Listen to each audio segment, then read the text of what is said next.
What does healing look like? What does it feel like? How do you even know if you're starting to get better or if it's even possible? Maybe some of us are just broken, unable to navigate a world that was never meant to accommodate us.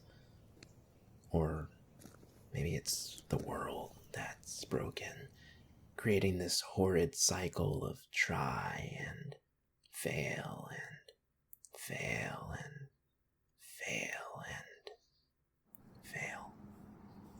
It's all an excuse, of course. What is broken can be fixed, but of what is rotten, that's the real problem. All you can do with a rotten thing is throw it away. Is this world rotten, then? Am I rotten? I've already thrown away so much of my life. I've wasted so much time, burned so many bridges, allowed so many relationships to wither and die. I grasp and scrounge at what remains, trying to form it into something resembling what I want, or at least what I can tolerate. But there are days where it almost feels like I'm someone else. A lot of days feel like that, actually. It's like I'm just pretending to be this person I've told myself I was, that everyone else told me I was. But inside, I'm just so empty most of the time. I don't know what I'm supposed to be doing. I don't even know how to find out.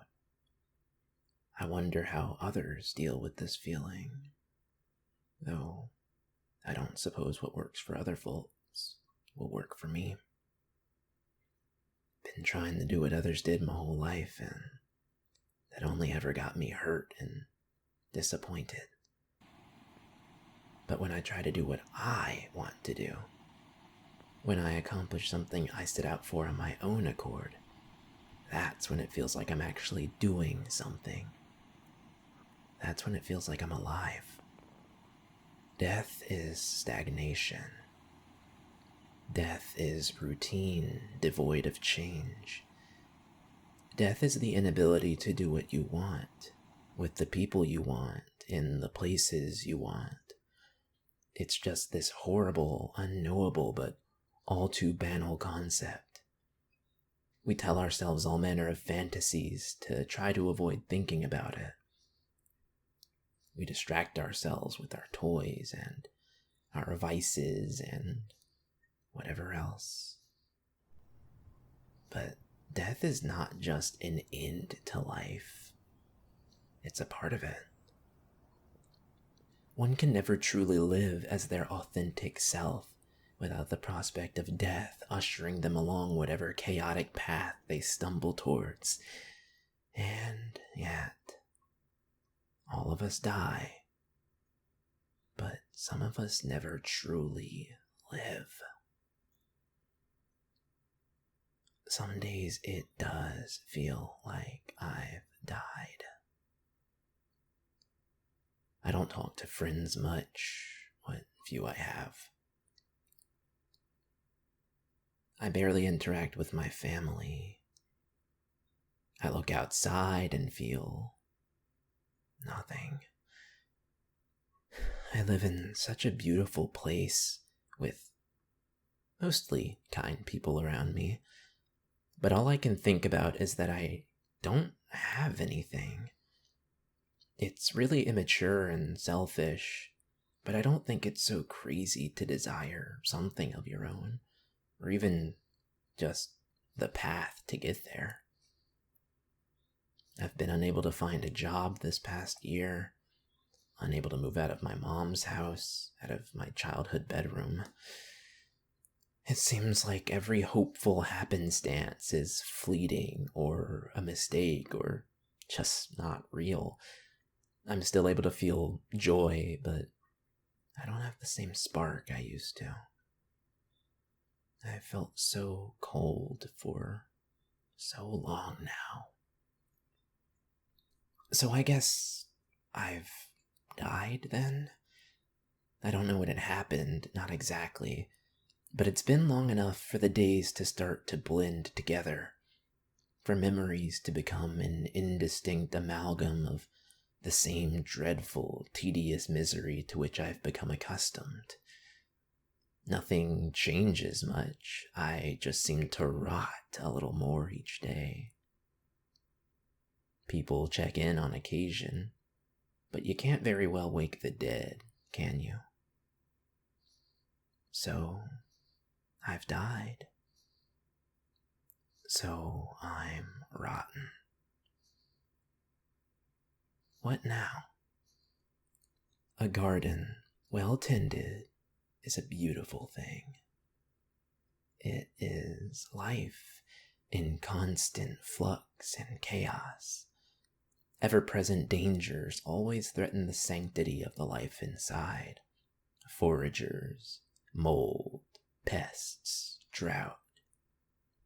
Even a single houseplant is a delicate thing, requiring care and attention and understanding, just the same as any life. Take basil, for instance. But basil is also strong. It can survive without water for days at a time, without sunlight or warmth. It'll wilt, sure, but a few hours of light, a few cups of water, and it always bounces back. And when you trim it, it just grows even more wild. The fleshy, feeble stalks with which it reaches to the heavens will rigidify into wood, strengthening its ability to withstand its surroundings. It will retain moisture better, distribute nutrients more efficiently. It's really such an amazing thing, basil. My own basil plant is named Thaden. He grants me a mirror into myself. He grows lush and green and bright and fragrant when I am living. He wilts and withers and browns and crumples when I die. Of course, this is just down to cycles of neglect and attention corresponding to my mood. But Thaden's been like...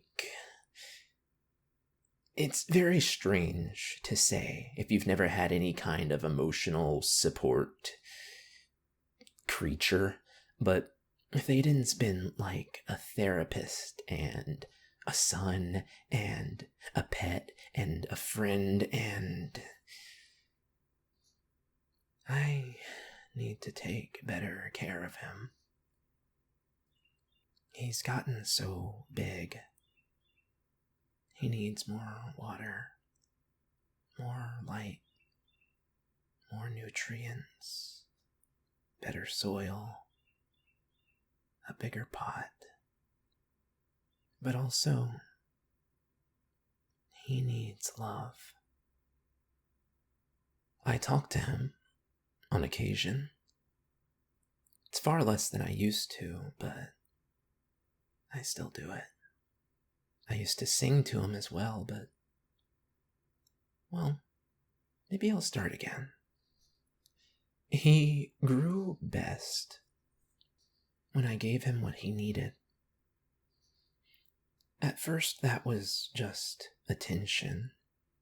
He was a gift to my mother, but she didn't really seem to know he was there. She just left him in the unlit dining room, sadly wilting away, forgotten, uncared for, unloved. I had just gotten home from the psych ward, and so I felt a sting of familiarity upon seeing the state of the little sprout. I took him to my room, gave him water, sang to him, kissed his leaves, told him about my troubles. I placed him outside to get light. I cried when the sun scorched his leaves. Over the next few weeks, I watched as his leaves would brown and crumble away. I watched as his base began to yellow. I looked into it, root rot, and tried to save him. I thought it was fruitless, but still, I tried. I got a lamp, then another, then a larger pot. I carefully removed him from the little pot he'd been in, washed the impacted soil from his roots, winced and apologized aloud with every dead root I cut away. I replanted him in new soil, in a larger pot, and I waited. He didn't look great. I remember distinctly one day just lying there on the floor of my bedroom, staring at the ceiling in what I can only describe as something like death throes. My own life had just come undone, everything crashing down around me, and all I had for comfort was the company of a dying herb. I need you, I said, still staring at the ceiling. I need you to be okay. Everything else has gone so wrong, but you can't die. Please. I can't lose you, too. I was crying, lying on my back on the floor of my childhood bedroom, jobless and aimless and with so few connections to this world that I had to find my solace speaking to a houseplant. Thaden said nothing, of course. How could he? He's a basil plant. I sat up and stared at him. He was a frail, wilted little scrub of a thing. But I knew he heard me. A bulb, tiny and nascent, had begun to form at his base. Over the next few days, he grew, and he smelled so sweetly fragrant. He's huge now, a year later, but I still don't take the best care of him. It's hard to do so when I can barely remember how to take care of myself. Still, he deserves love. He deserves the chance to grow and be as beautiful and fragrant and lovely as he can be. I owe him that much. This little plant. This little sprout. I think I deserve love, too. Not as some sick entitlement or something. I just finally think I'm worthy of it. Or at the very least, that I should be able to experience it. That I'm not just this monster I've told myself I was. I thought myself uniquely horrid, unable to find love, unable to give it properly, lacking experience, unable to even know just what love really was. But love is chaos. It's change. It's danger and pain and misery. But it's also hope. It's joy and growth and blooming and branching out. It's the small moments of the night spent in quietude, humming a tune to a plant you're desperate to believe can hear you, personifying it, telling it your hopes and your fears and your thoughts on life. Love is keeping a basil plant alive. It's a desperate, senseless obsession and a need that transcends the sensible, landing firmly in the domain of the sublimely absurd. Love is dying. It is wilting and stagnating and losing yourself. It's loneliness and despair and worry. It's the smell of leaves you gently press to your lips. It's a whisper of apology in the dark. It's cycles of attention and neglect and remorse and hope and love is life. If I can love Thaden, then I can love my friends and the ones close to me. If my love is truly what caused him to grow, then maybe that's what I need too. I am not rotten. Not yet. I might need to trim the dead parts away, but new growth will sprout. I wilt and I wither, but my roots are strong. The light gives me strength and the desire to press on. I am watered with compassion and patience from others. I'm fed by my own surprising ability to bounce back and recover into an even grander form than before. So, healing, then. Healing looks a lot like dying, doesn't it? A man lying in a hospital bed, hooked up to a dozen different machines and IVs and whatever else, might look like he's dying. But is he not also healing? We shut down and retreat into ourselves when we're hurt. We regroup, reassess, lick our wounds.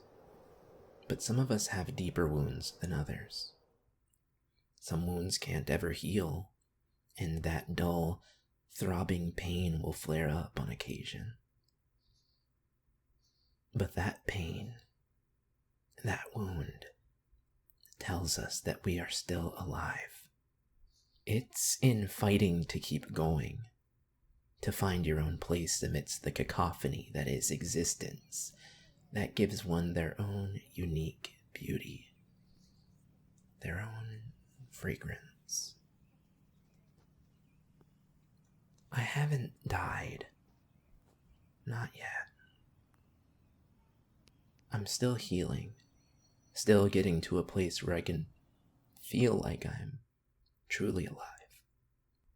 I'm still trying to find myself and my place on this wretched little planet.